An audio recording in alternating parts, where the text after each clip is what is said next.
Hello friends, स्वागत है आप सभी का सीईच वर्जन 10 की क्लासेस में। और आज हम बात करने वाले हैं स्कैनिंग के बारे में। ड्यू टू सम रीजंस मैं आपको रेगुलर क्लासेस नहीं दे पा रहा हूँ, उनके बारे में मैं जानता हूँ। तो थोड़ी प्रॉब्लम्स थी तबीयत को लेकर, बट पाइथन और ये क्लासेस मैं कंटिन्यूस रखूँगा। और इसी के साथ मैं आपको बता देता हूँ, कल एक बहुत ही ज़बरदस्त वीडियो आने वाला है लोकेशन ट्रैकिंग को लेकर, तो उसे मिस ना करें। और बहुत काफ़ी सारी इन्फॉर्मेशन उस वीडियो में होने वाली है, लेकिन उसके बारे में ज़्यादा ना जानते हुए अब हम जानेंगे स्कैनिंग के बारे में। यानी कि एथिकल हैकिंग का जो सेकंड स्टेप्स होता है, या फिर मैं कहूँ हैकर्स का जो सेकंड स्टेप होता है, वो है स्कैनिंग। और कुछ वैसे टॉपिक्स जिनके बारे में हमने लास्ट टाइम डिस्कस नहीं किया था, उनके बारे में अब हम जानने वाले हैं कि वो किस तरह से काम करते। तो सबसे पहले हम ये समझ लेते हैं कि स्कैनिंग होता क्या है। दोस्तों, स्कैनिंग यानी कि फुटप्रिंटिंग के बाद जो सेकंड स्टेप आता है वो होता है स्कैनिंग। और स्कैनिंग का मेन पर्पस जो होता है वो होता है अपने टारगेट के बारे में कुछ खास इन्फॉर्मेशन पता लगाना। और ये जो इन्फॉर्मेशन है ये किस तरह की है मैं आपको बताना चाहूँगा। इस इन्फॉर्मेशन में यानी कि स्कैनिंग के दौरान जो भी एक पेन टेस्टर होता है, एथिकल हैकर होता है, वो किस तरह की इन्फॉर्मेशन निकाल पाता है। तो सबसे पहली इन्फॉर्मेशन होती है लाइव होस्ट के बारे में। लाइव होस्ट से मतलब है कि एक नेटवर्क के अंदर कितने कंप्यूटर्स या कितने पीसीज या कितने होस्ट हैं जो लाइव हैं, यानी कि चल रहे हैं। तो सबसे पहले ये चीज़ इंपॉर्टेंट होती है कि वो ऑन है या ऑफ है। सेकंड ऑप्शन होता है ओपन और क्लोज पोर्ट्स को लेकर, कि पीसीज तो चल रहे हैं यानी कि होस्ट तो रनिंग में हैं, लेकिन कितनी पोर्ट्स हैं जो ओपन हैं और कितनी पोर्ट्स हैं जो क्लोज है। पोर्ट्स के बारे में आपको बता देता हूं दोस्तों। कंप्यूटर में कुल मिला के 65,535 पोर्ट्स होती हैं, जिनमें से 1,000 पोर्ट्स काफ़ी इंपॉर्टेंट होती है। पोर्ट्स को आप ऐसे समझ सकते हैं, कई बार आपने देखा होगा लिखा हुआ है FTP21 पोर्ट पे चलता है, यानी कि फाइल ट्रांसफ़र प्रोटोकॉल जो है वो पोर्ट नंबर 21 पे चलता है। ऐसे ही HTTP जो है वो आपका पोर्ट नंबर 80 पे चलता है। तो इस तरह पोर्ट्स जो होती हैं, पोर्ट्स के माध्यम से ही जो डेटा है वो एक जगह से दूसरी जगह आता है और जाता है। तो हम ये देखते हैं कि कौन कौन सी पोर्ट्स ओपन हैं और कौन सी क्लोज हैं। हैकर्स के लिए यहाँ पे कुछ खास चीज़ें ये होती हैं, कई बार ऐसी सेंसिटिव पोर्ट्स जो कि ओपन नहीं होनी चाहिए वो उन्हें ओपन मिल जाती हैं और फिर उन्हें एंट्री करने का मौका मिल जाता है। तो ओपन और क्लोज पोर्ट्स के बारे में भी चेक किया जाता है स्कैनिंग फेस के अंदर। Third one is identifying operating system. तो ये पता लगाया जाता है कि जो होस्ट है उनमें कौन सा ऑपरेटिंग सिस्टम काम कर रहा है, लाइनक्स है, विंडोज़ है, या फिर इनके अलावा कोई दूसरा है। तो ये सब हम पता लगाने की कोशिश करते हैं स्कैनिंग फेस के अंदर। अब इन तीन चीज़ों के बाद और ख़ास चीज़ें होती हैं, थोड़ा और इंटरनल जाना जाता है, जैसे कि जो प्रोसेस हैं नेटवर्क के अंदर किस तरह की प्रोसेसिंग रन कर रही हैं। यानी कि टेलनेट की जो प्रोसेस में यहाँ पे आता है, जैसे कि कौन कौन सी प्रोसेस चली हुई हैं, जैसे कि मान लीजिए इंटरनेट एक्सप्लोरर हो गया, क्रोम हो गया, या फिर कोई और दूसरी जो प्रोसेसिंग्स हो गई, तो वो कौन कौन सी प्रोसेस नेटवर्क पे रनिंग में है। देन उसके बाद आता है सर्विसेज। तो जो नेटवर्क है आपका उसमें कौन कौन सी सर्विसेज रनिंग में है। जैसे अभी मैं बात कर रहा था टेलनेट, तो टेलनेट की जो सर्विस है वो क्या आपके जो मेन सिस्टम है या जो होस्ट है उस पर ऑन है या नहीं है।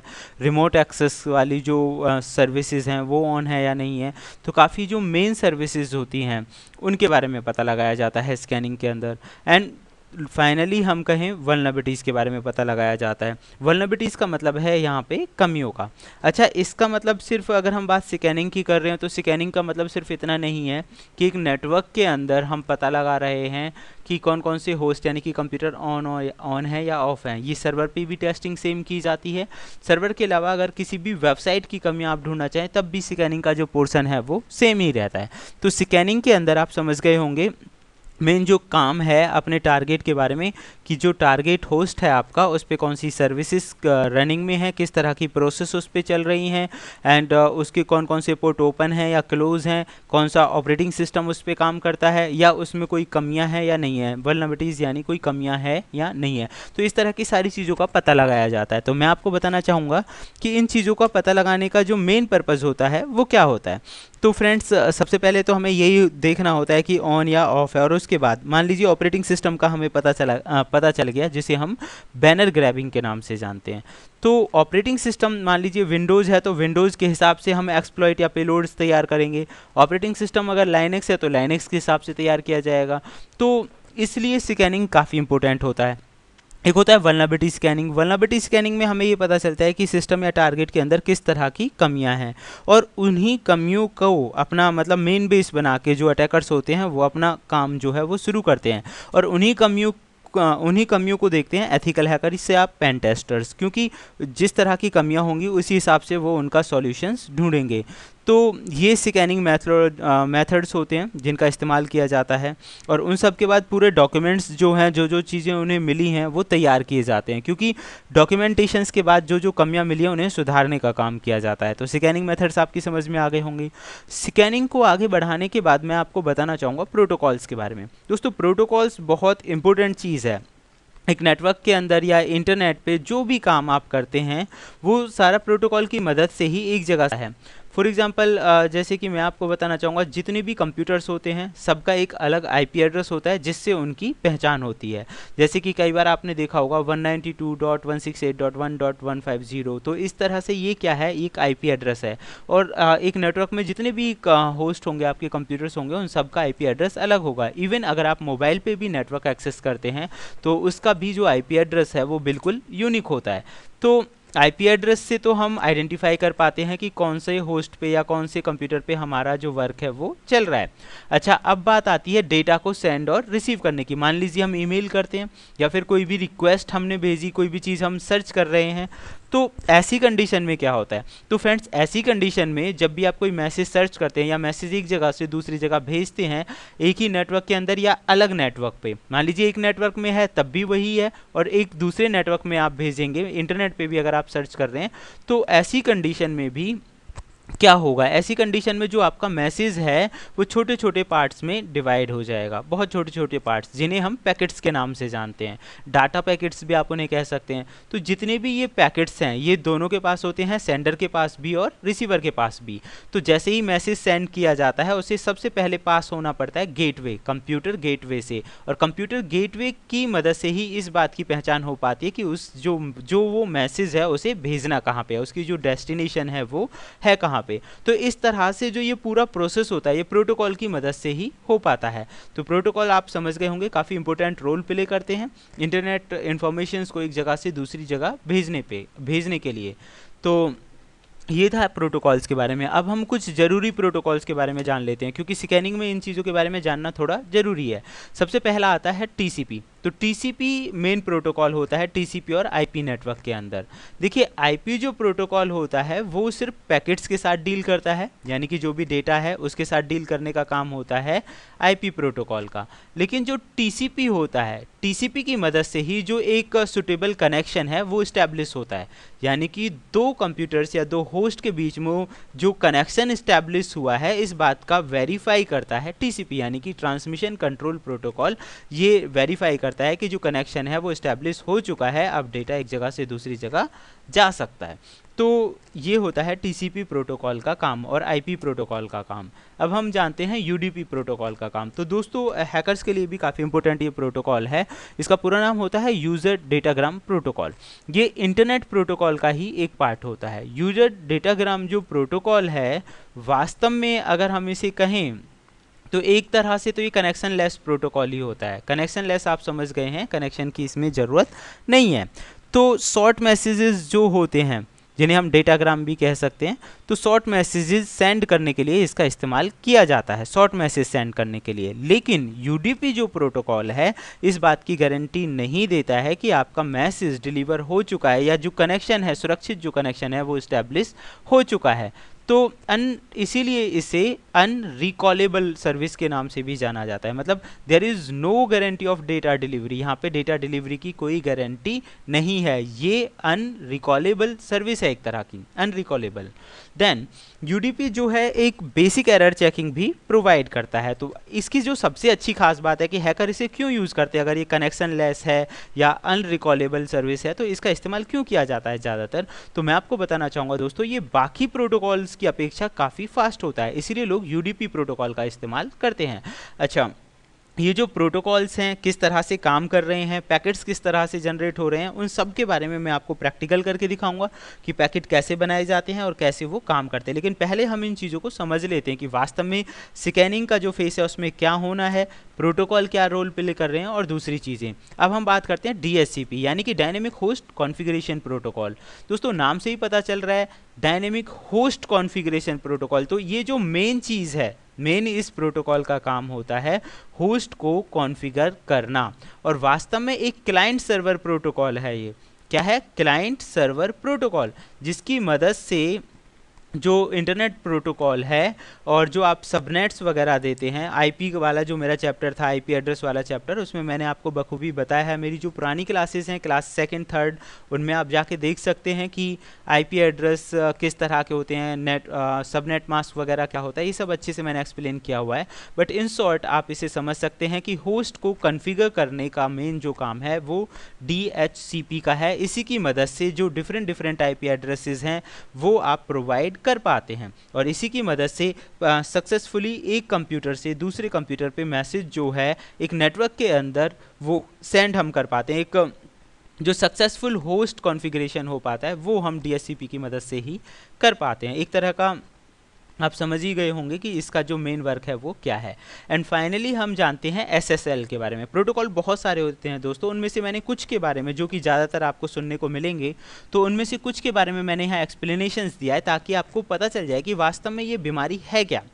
तो डेटा पैकेट्स क्या हैं, मैसेज किस तरह से एक नेटवर्क में सेंड और रिसीव हो रहा है, और इन्हीं बारीकियों की मदद से हम आगे बढ़ेंगे। तो अब जानते हैं हम SSL यानी कि secure socket layer.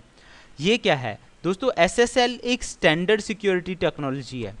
Standard security technology यानी कि एक तरह की सिक्योरिटी प्रोवाइड करने के लिए SSL होता है। कोई भी वेबसाइट जब आप कई बार देखते हैं तो वो SSL सर्टिफाइड होती है।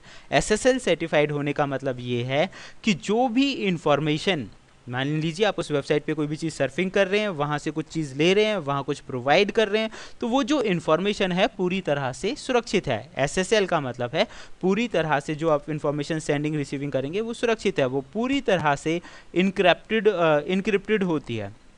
तो इसका जो मेन मकसद है वो यही है कि जो भी आप उस पर काम करेंगे, जो भी ब्राउजिंग करेंगे, वहाँ से कोई भी इंफॉर्मेशन लेंगे, किसी भी तरह का डेटा लेंगे या किसी भी तरह का डेटा सेंड करेंगे, तो वो पूरी तरह से प्राइवेट है, इंक्रिप्टेड है, यानी कि कोई भी अटैकर या हैकर के लिए उस तरह की सिक्योरिटी को ब्रेक करना काफ़ी डिफ़िकल्ट हो जाएगा।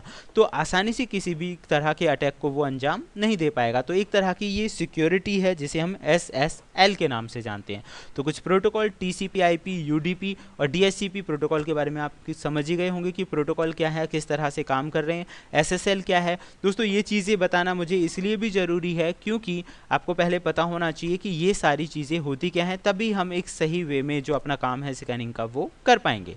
अब हम जानते हैं कुछ और चीज़ों के बारे में। यहाँ सबसे इंपॉर्टेंट चीज़ है स्कैनिंग के अंदर 3-वे हैंडशेक। दोस्तों 3-वे हैंडशेक क्या है, प्रैक्टिकली बताने से पहले मैं आपको कुछ टॉपिक्स के बारे में बताना चाहूँगा, जैसे कि sync, ACK, URG, PSH, FIN, reset. ये क्या चीज़ें हैं? सबसे पहले हम बात करते हैं सिंक की। तो ये क्या करता है? Initiate a connection between two host to facilitate communication, यानी इसी की मदद से एक जो कनेक्शन है दो होस्ट के बीच में इस्टेब्लिश हो पाता है, ताकि दो जो होस्ट हैं, मान लीजिए एक होस्ट यहाँ पे है हमारा और एक होस्ट यहाँ पे है, तो इन दोनों के बीच में जो कनेक्शन इस्टेब्लिश करने का काम हो गया वो सिंक का हो गया। इसे सिंक्रोनस या सिंक्रोनाइज के नाम से भी जानते हैं। नेक्स्ट वन इज ACK, यानी इसका पूरा नाम होता है acknowledge the receive of a packet, यानी कि जो आपने मैसेज एक जगह से दूसरी जगह भेजा है उसके बारे में एक्नॉलेज करना, यानी कि हाँ मैसेज जा चुका है या नहीं गया है, इस तरह की जो इन्फॉर्मेशन है वो एक्नॉलेज से पता चलती है। फ्लैग, सिंक, URG ये किस तरह से काम करते हैं और इस तरह के पैकेट कैसे बना सकते हैं मैं बता देता हूँ आपको। इन पे हम प्रैक्टिकली काम करेंगे, पहले इनका मतलब समझ लेते हैं। URG यूज़ होता है अर्जेंट के लिए, यानी कि ये हमें बताता है कि जो डेटा पैकेट गया है वो काफ़ी अर्जेंट है, इसकी जो प्रोसेस है वो फास्ट होनी चाहिए। PSH दोस्तों PSH जो होता है ये हमें बताता है, ये क्या करता है, instruct the sending system to send all buffer data, यानी कि जो सिस्टम है, सेंडिंग जो सिस्टम है उसके अंदर जितना भी बफर्ड है डेटा, कई बार आपने देखा होगा कोई भी चीज़ आप सर्च कर रहे हैं तो उसमें प्रोसेसिंग चल रही है, प्रोसेसिंग का मतलब वहाँ पे बफरिंग हो रहा है वो डेटा, और बफर होने के बाद वो आपको मिल जाता है। तो PSH जो फ्लैग है ये हमें बताता है कि बफर्ड जो डेटा है वो इमीडिएटली भेजा जाए। FIN क्या करता है, tells the remote system about the end of the communication, यानी कि जो रिमोट सिस्टम है उसे बताता है कि जो कम्युनिकेशन है उसे ख़त्म कर दे, यानी कि कनेक्शन जो है उसे क्लोज करने के लिए FIN फ्लैग भेजा जाता है। उसके बाद आता है RST, और RST यूज़ होता है कनेक्शन को रीसेट करने के लिए। अब हम जानते हैं 3 वे हैंडशेक क्या बीमारी है। दोस्तों 3 वे हैंडशेक नाम से ही पता चल रहा है 3 तरह से हैंडशेक हो रहा है। हैंडशेक का मतलब अगर हम आम भाषा में कहें तो हाथ मिलाना है, लेकिन कंप्यूटर की भाषा में और जब हम स्कैनिंग की बात कर रहे हैं तो इसका मतलब थोड़ा सा अलग है। मान लीजिए यहाँ पे हमारे पास 2 एग्जाम्पल हैं, होस्ट ए और होस्ट बी। अब मान लीजिए होस्ट ए ने कोई भी मैसेज भेजा तो सबसे पहले क्या हुआ, सिंक कनेक्शन इस्टेब्लिश हो गया, जैसे कि मैंने आपको बताया था SYN। तो हमने एक मैसेज भेजा है और ये गया है होस्ट नंबर होस्ट बी के पास। होस्ट बी के पास जब ये मैसेज पहुंच जाएगा तो होस्ट बी यानी कि सक्सेसफुली कनेक्शन बन चुका है और वो मैसेज वहाँ पे पहुंच चुका है।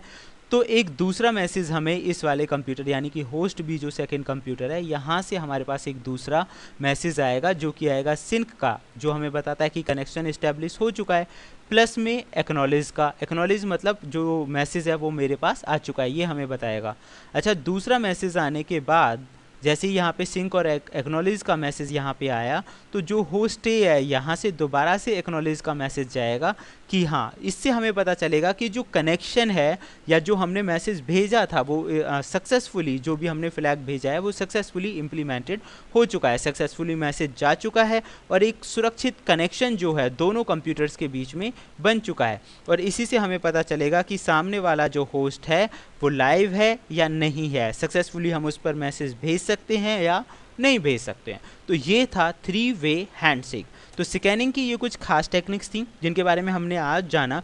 कल प्रैक्टिकली हम इन चीज़ों के बारे में बात करेंगे कि पैकेट्स कैसे बनाए जाते हैं, पैकेट किस तरह से काम करते हैं, और भी बहुत कुछ इनके बारे में हम जानने वाले हैं नेक्स्ट वीडियो में। तो फ्रेंड्स, अगर आपने चैनल सब्सक्राइब नहीं किया है तो सब्सक्राइब करें और देखते रहें YouTube channel masters in ethical hacking. Thank you friends, good bye.